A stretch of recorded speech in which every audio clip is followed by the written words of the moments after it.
The moment I locked eyes with Christian across the crowded conference hall in Chicago, my heart stopped cold. 5 years after I had walked away from the only man I ever loved, sobbing as I told him my family could never accept us and that I had to choose them over our future, here he was, the same warm brown eyes, the same gentle smile that once made my world right. But this time, instead of the pain of goodbye, something shifted in the air, something that told me this unexpected encounter would upend the carefully constructed life I'd built to please everyone but myself. I stood there frozen, my presentation notes trembling in my hands. The annual Architecture and Education Summit was supposed to be just another networking event for me, a chance to showcase my latest designs for sustainable urban spaces in New York. I had become the golden boy of my firm, engaged to a woman my parents approved of, living the straight-laced life they demanded after that fateful night when they discovered my secret relationship and issued their ultimatum. "No son of ours will live like that," my father had said, his voice like steel. So I broke Christian's heart and mind to keep the family peace. Now, seeing him receive an award for innovative teaching methods in California schools, I wondered if peace was ever real. Christian hadn't changed much. His dark hair was a bit shorter, his build still athletic from weekend hikes, but there was a new confidence in his posture, a man who had moved on, or so I hoped for his sake. As the applause died down, our eyes met again, and he gave a small nod, the kind that said he remembered everything too. My chest tightened with memories of our college days at UCLA, lazy afternoons on the beach discussing dreams, late nights whispering promises that society and family would never tear us apart. But they did. I tried to slip away after the session, but fate had other plans. As I headed toward the exit, a familiar voice stopped me.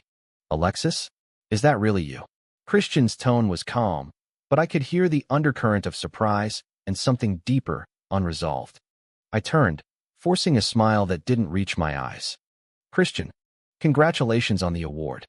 You deserve it." The words felt hollow, like reciting lines from a script I'd written to survive without him. We stood there in the hallway, the buzz of the conference fading into background noise. He looked at me with those eyes that always saw through my defenses. "It's been 5 years. You look successful.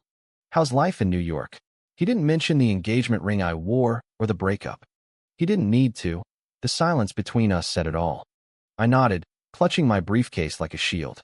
"It's good. Busy. The firm's growing, and my parents are happy with how things turned out." The lie tasted bitter. Happy. They were thrilled I was normal, now, planning a wedding that felt like a prison sentence. Christian tilted his head, his expression softening. "And you? Are you happy, Alexis?" The question hit like a punch. No one had asked me that in years. Not my fiancé, not my colleagues, not even myself in the mirror each morning. I wanted to tell him the truth, that every day I missed the way he made me feel seen, accepted for who I was, not who my family wanted me to be. But instead, I shrugged. As happy as I can be. You know how it is. He didn't push, but I could see the wheels turning in his mind. We exchanged numbers out of politeness, promising to grab coffee if schedules allowed. As I walked away, my mind raced back to that rainy night in Los Angeles when I ended us. "I can't do this anymore, Christian. My family found out, and they're threatening to disown me. I have to try to be the son they raised." He had cried too, begging me to fight for us, but I chose the easy path of denial. Now, 5 years later, that path felt like a dead end.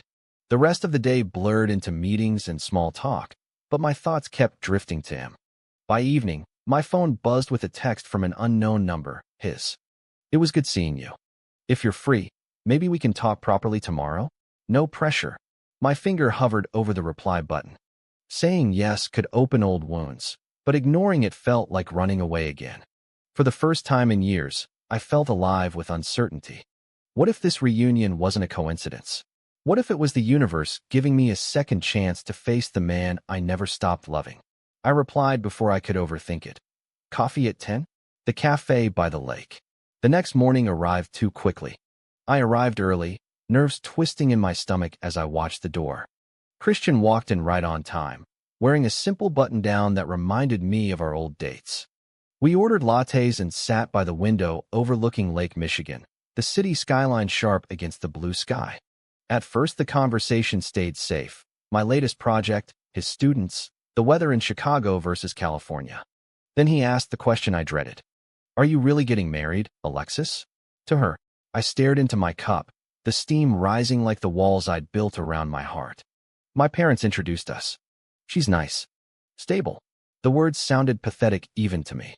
Christian leaned forward, his voice low. But is she you? The Alexis I knew wouldn't settle for stable. He fought for what he wanted. His words stung because they were true.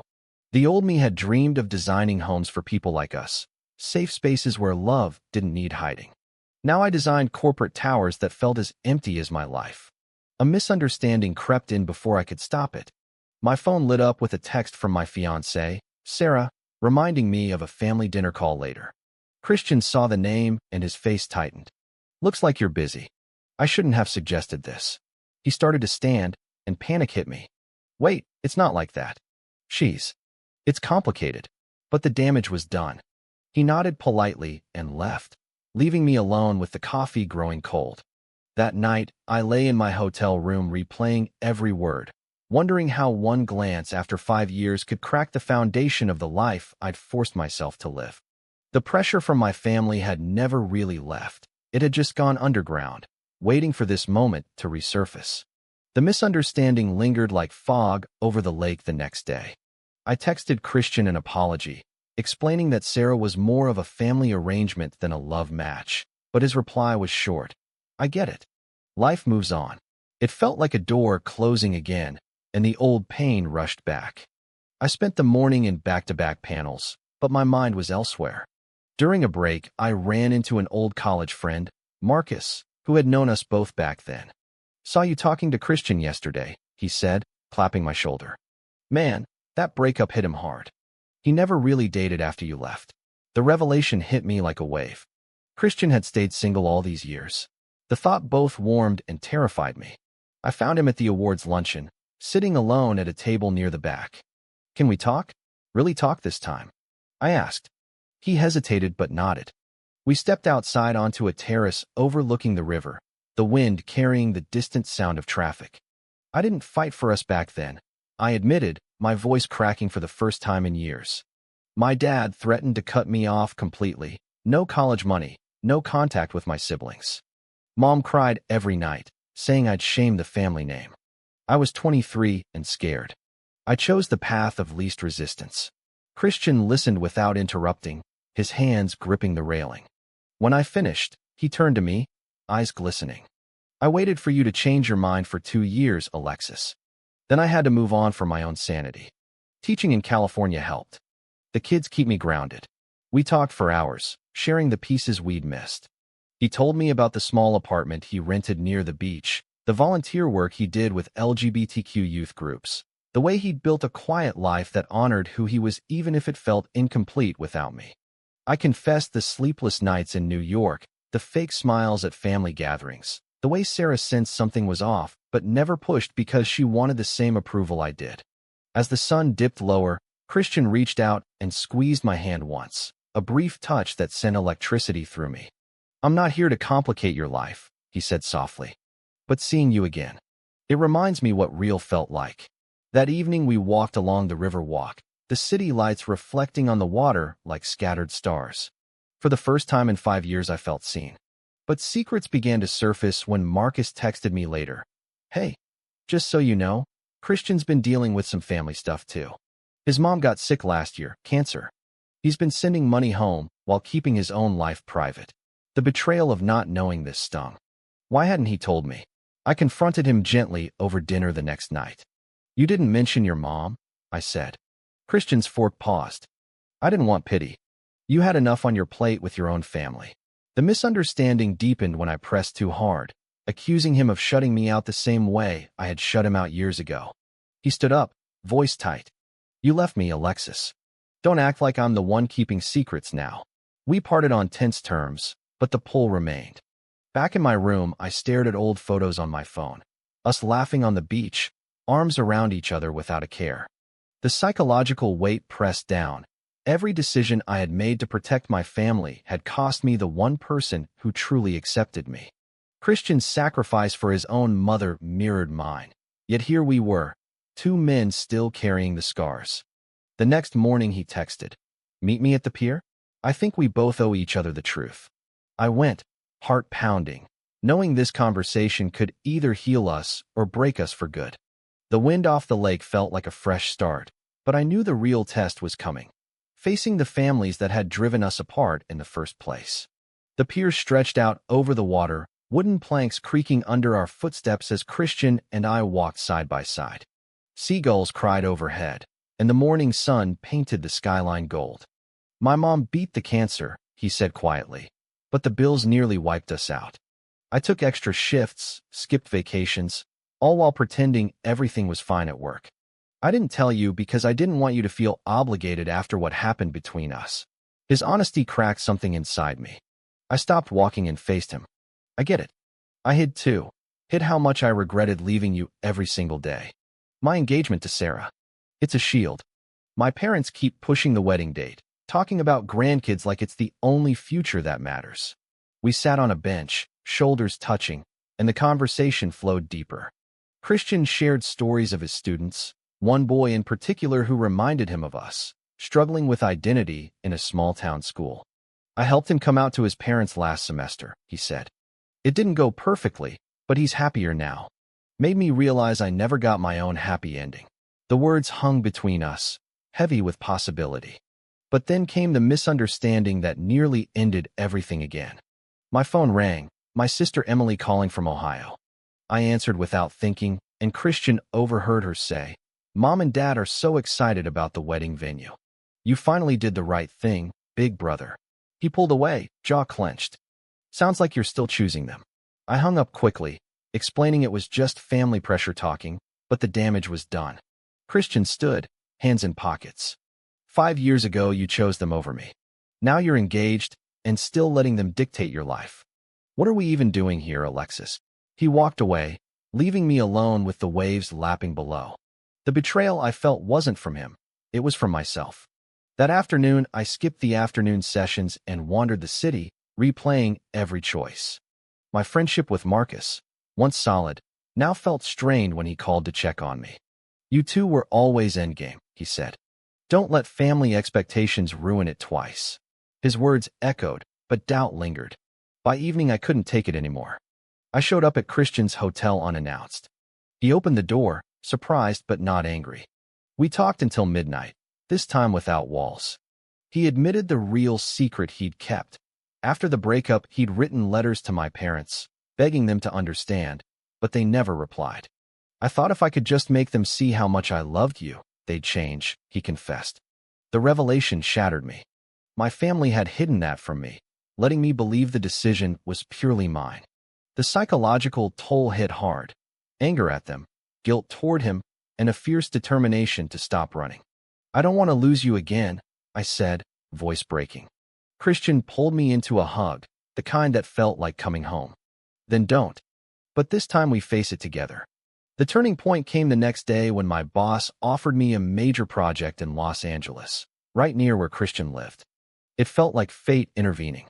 I accepted on the spot, knowing it meant confronting my family sooner than planned.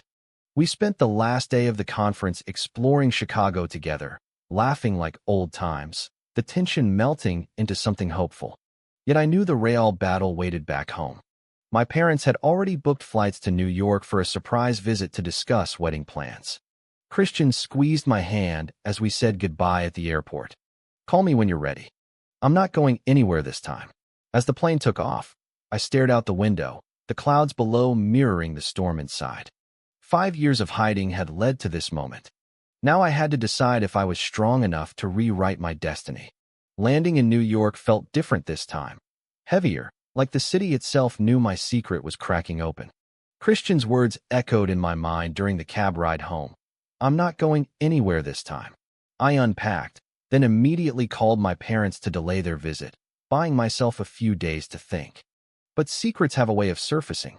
Sarah noticed my distraction that evening over dinner. "You've been different since Chicago," she said gently. "Is everything okay?" I almost told her the truth right there, but the fear of hurting her, and facing my family's disappointment, held me back. Instead, I mumbled about work stress and changed the subject. The next morning, Marcus texted from California. Christian told me you two reconnected. Don't mess this up again, man. His loyalty as our mutual friend felt like both support and pressure. I spent the day at the office finalizing the LA transfer, my boss praising the decision as bold career growth. Little did he know it was about more than work. That night, Christian and I video called for the first time since the conference. His face filled the screen, smiling from his apartment balcony with the ocean behind him. How's the big city treating you? He asked. We talked for hours, sharing small details that rebuilt the bridge between us. He laughed when I described my terrible attempt at cooking the Thai food he used to make. The conversation turned serious when I admitted, I think I'm ready to tell my family the truth again.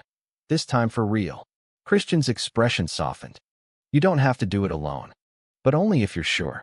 The misunderstanding exploded 2 days later when my sister Emily called unexpectedly. Mom found out about your Chicago trip somehow. She thinks you're hiding something. Dad's furious. Panic set in.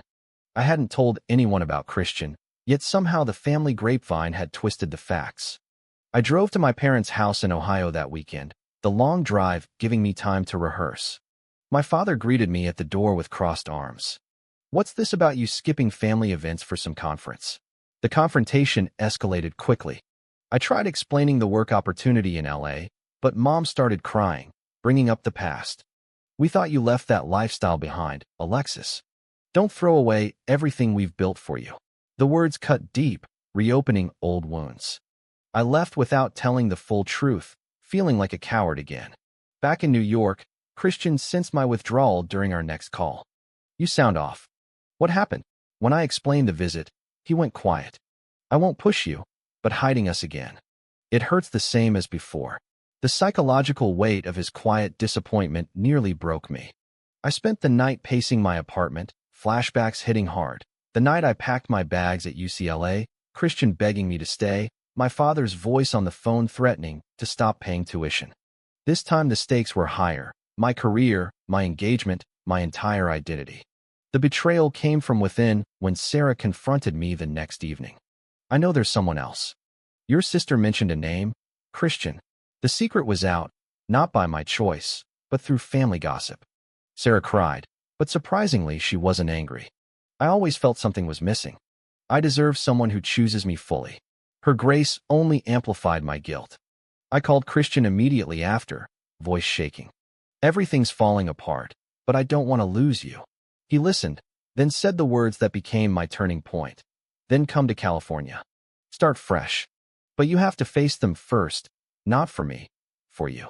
His sacrifice, offering space while I sorted my life, showed the depth of his love. I booked the flight to LA for the following week, the decision feeling both terrifying and freeing. As I packed, I realized the journey wasn't just about reuniting with Christian.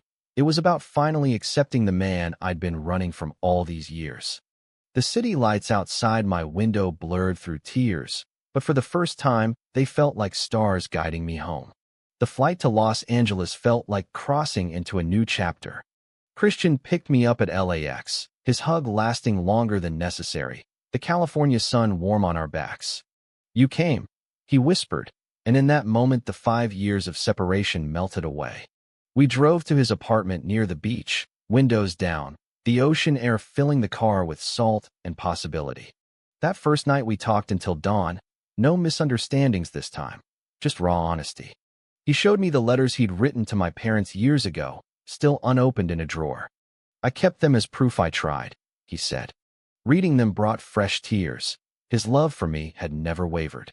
The next days were a whirlwind of normalcy I had craved. Morning runs along the shore, cooking dinners together, planning my new project at the LA office. But the past wouldn't stay buried. My phone blew up with calls from my family. Dad left a voicemail. If you move to California for that, boy, don't bother coming home. The threat echoed the ultimatum from 5 years ago, but this time I wasn't 23 and dependent. Christian saw the pain on my face and pulled me close. Whatever you decide, I'm here.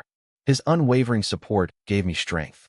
We visited the high school where he taught, and watching him with his students, especially the young boy he'd helped come out, reminded me why I fell in love with him.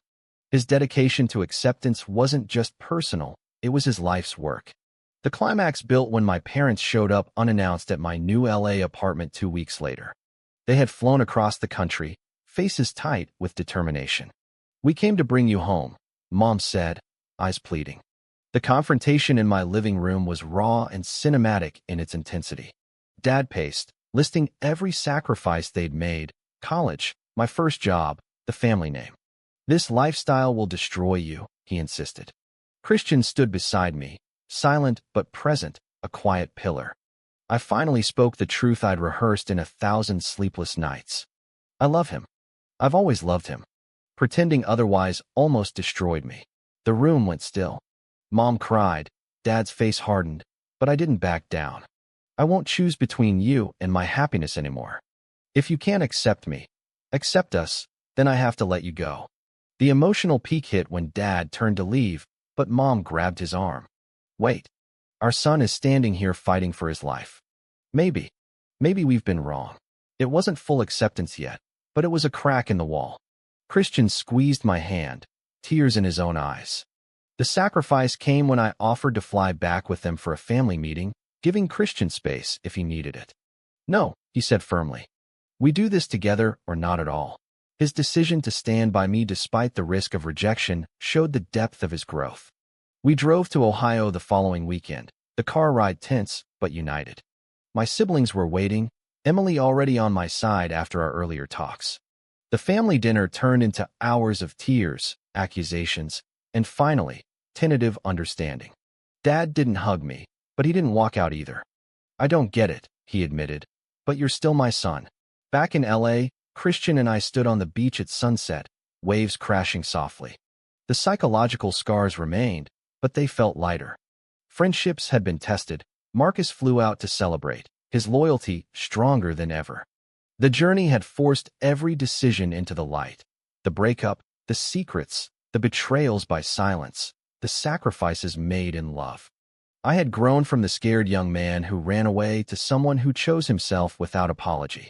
Christian turned to me, the golden light catching his smile. We made it. In that moment, the future stretched endless and bright. Life in Los Angeles settled into a rhythm that felt authentically ours. I threw myself into the new architecture project, designing community centers that included safe spaces for LGBTQ youth, a quiet way to honor the journey Christian and I had survived. He continued teaching, his classroom now featuring rainbow flags his students had helped paint. Weekends became our sanctuary, hiking the hills above the city, sharing quiet dinners, and slowly introducing each other to the friends who had become chosen family. The misunderstandings that once threatened to tear us apart now felt like distant echoes, lessons in communication we both cherished. One crisp evening, we hosted a small gathering at our new shared apartment. Marcus, a few of Christian's colleagues, and even my sister Emily, who had flown out to show support. Laughter filled the rooms as stories were swapped, but underneath it all was the quiet knowledge of how far we'd come. My parents' acceptance remained a work in progress. Dad sent a stiff but sincere text after our last call. "We're trying." Mom called weekly now, asking gentle questions about Christian, her voice warming each time. The societal pressures hadn't vanished. Sideways glances at restaurants, awkward family holidays, but facing them together made them bearable. Christian's mother, fully recovered, visited and embraced me like a son. "You make him happy," she said simply. "That's enough for me." The final turning point arrived during a quiet walk along the pier where our reunion conversation had begun months earlier. Christian stopped under the same string lights, pulling a small box from his pocket. "5 years ago, I thought I'd lost you forever. Today, I want to build forever with you. No more hiding, no more pressure." Inside was a simple silver band engraved with our initials and the date of our first meeting at UCLA. Tears blurred my vision as I slipped it on. "Yes," I whispered, pulling him into a kiss that tasted of salt air and second chances. The proposal wasn't flashy. It was real, grounded in the growth we'd earned through every tear, every secret revealed, every sacrifice chosen. As the months passed, our lives intertwined seamlessly. I transferred permanently to the LA office, my career thriving in ways that aligned with my values. Christian's students thrived under his guidance, several crediting him with helping them embrace their identities. Our friendship's circle expanded, loyal bonds replacing the rifts caused by old betrayals. The psychological healing came in waves. Therapy sessions where I processed the family trauma, late-night talks where Christian shared his fears of abandonment. Each conversation deepened our connection, proving that love wasn't about perfection but about choosing each other daily despite the world's noise. Looking back at the man I was in Chicago, broken, hiding, terrified, I barely recognized him. The journey had demanded everything. The courage to walk away from expectations, the humility to admit mistakes, the strength to forgive both myself and my family. Christian stood beside me through it all, his steady presence the anchor I never knew I needed. We weren't just two men in love. We were proof that identity could be reclaimed, acceptance earned, and happiness built even after the darkest goodbyes. On a warm California evening, as we watched the sunset paint the ocean gold, I turned to him and smiled. True or false? Family expectations should always come before personal happiness in matters of love and identity.